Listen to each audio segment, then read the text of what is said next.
राजधानी दिल्ली में विधानसभा चुनाव की तारीखों का ऐलान हो गया है।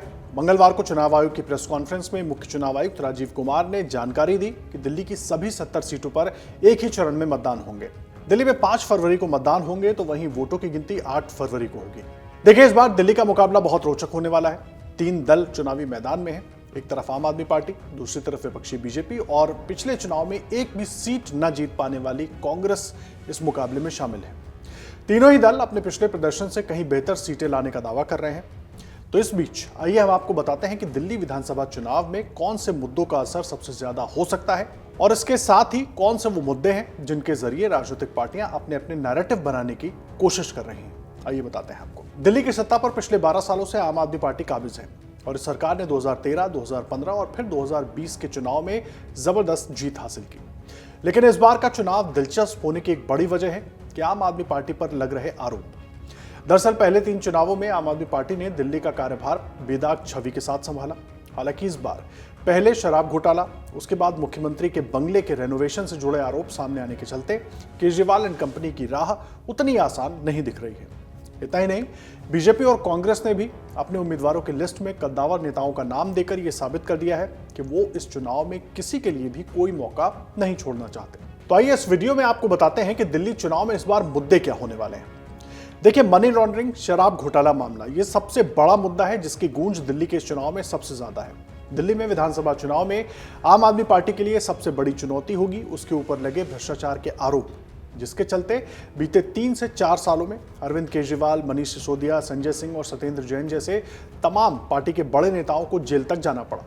इनमें सबसे बड़े आरोप रहे हैं मनी लॉन्ड्रिंग और शराब घोटाला केस से जुड़े आरोप, जिन्हें लेकर बीजेपी और कांग्रेस दोनों ही आम आदमी पार्टी पर हमलावर रहे हैं। दिल्ली चुनाव में दूसरा बड़ा मुद्दा यमुना की सफाई है।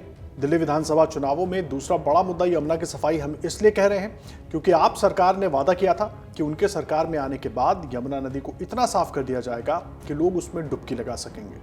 हालांकि 12 साल बीत गए और उस पवित्र नदी में प्रदूषण पहले से ज्यादा बदतर स्थिति में है। बताया जाता है कि आपने इसे लेकर बड़ी धनराशि भी खर्च की है, लेकिन उसकी इन कोशिशों का कोई खास असर देखने को नहीं मिला है। इसके उलट दिल्ली के उपराज्यपाल वीके सक्सेना और दिल्ली हाईकोर्ट तक ने आप सरकार की खिंचाई की है और उससे जिम्मेदार अधिकारियों पर कार्रवाई करने के लिए भी कहा। इस पर विपक्ष ने आम आदमी पार्टी को घेरते हुए कहा कि दिल्ली सरकार को यमुना की सफाई के लिए हजारों करोड़ रुपए की आर्थिक सहायता दी है, लेकिन अरविंद केजरीवाल सरकार ने यह पैसा अपने झूठे प्रचार पर खर्च किया। उन्होंने आरोप लगाया कि आम आदमी पार्टी के भ्रष्ट शासन के कारण दिल्ली से पैदा होने वाले गंदे जल को एसटीपी में साफ नहीं किया जा रहा और इसकी कीमत यमुना और दिल्ली वालों को भुगतनी पड़ रही है। तीसरा और एक बड़ा मुद्दा है शीश महल विवाद।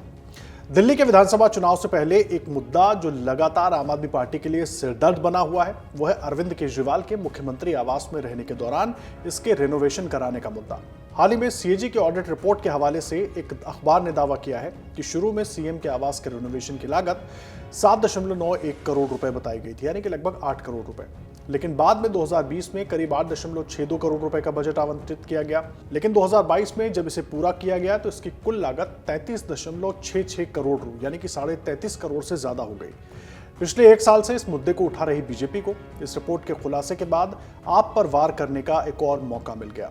बीजेपी के नेता वीरेंद्र सचदेवा ने सीएजी की रिपोर्ट का हवाला देते हुए कहा कि अरविंद केजरीवाल ने मुख्यमंत्री बंगले पर 75 से 80 करोड़ रुपए खर्च किए थे। विपक्ष का कहना है कि 2020 में जब दिल्ली की जनता अपने लोगों को खो रही थी उस समय अरविंद केजरीवाल अपना शीश महल बनवा रहे थे। किसी भी सरकारी विभाग से कोई अनुमति नहीं ली गई। इसके निर्माण में अनियमितताएं बरती गई हैं। पीडब्ल्यूडी विभाग ने 2024 में जो इन्वेंट्री घोषित की है और जो सामान दिखाया है कि ये पीडब्ल्यूडी ने नहीं लगाया, वो सामान कहां से आया, वो किसका पैसा है, इसका जवाब अरविंद केजरीवाल को देना होगा। दिल्ली चुनाव में चौथा एक बड़ा आरोप है वोटर लिस्ट में घोटाले का आरोप। देखिए, दिल्ली में एक और मुद्दा गूंज रहा है जिस पर बीते कई महीनों से राजनीति हो रही है, वो है वोटर लिस्ट में नाम जोड़ने और काटने को लेकर। इस मुद्दे पर आम आदमी पार्टी लगातार चुनाव आयोग से सवाल पूछ रही है और बीजेपी पर नई दिल्ली सीट में बड़ा खेल करने का आरोप लगा रही है। इस मुद्दे पर दिल्ली की मौजूदा मुख्यमंत्री आतिशी मारलेना ने चुनाव आयोग को चिट्ठी भी लिखी है। आपका आरोप है कि नई दिल्ली में 10% वोटर्स को जोड़ा गया है जबकि 5% वोट काटे गए हैं। ये एक षड्यंत्र चल रहा है।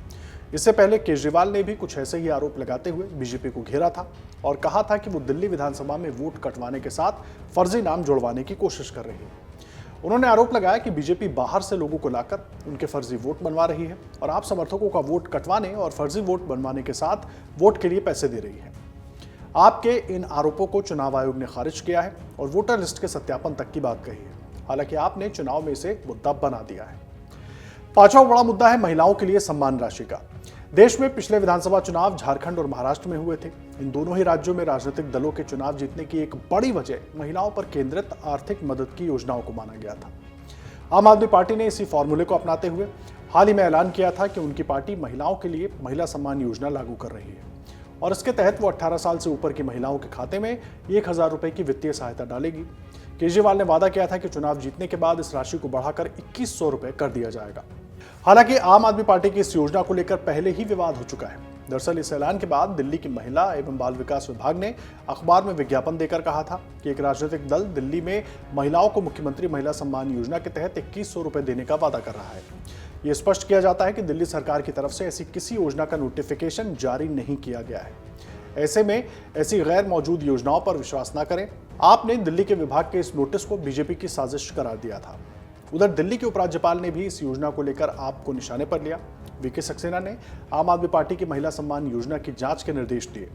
एलजी के प्रधान सचिव ने दिल्ली के चीफ सेक्रेटरी और पुलिस कमिश्नर को चिट्ठी लिखी। इसमें कहा गया था कि गैर सरकारी लोगों द्वारा दिल्ली की जनता की निजी जानकारी जुटाई जा रही है। इसकी जांच करवाएं और कानून के अनुसार कार्रवाई करें। आपकी इस योजना के जवाब में कांग्रेस ने भी महिलाओं को लुभाने के लिए चुनाव जीतने के बाद प्यारी दीदी योजना लाने का ऐलान किया। इसके तहत कांग्रेस ने दिल्ली में सत्ता में आने पर महिलाओं को 2500 रुपए प्रतिमाह देने का वादा किया है।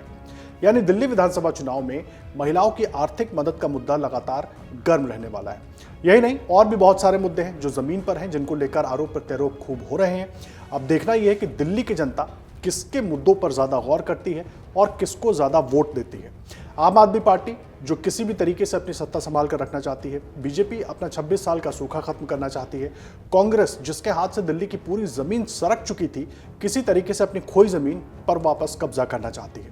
अब क्या होगा ये तो वक्त बताएगा।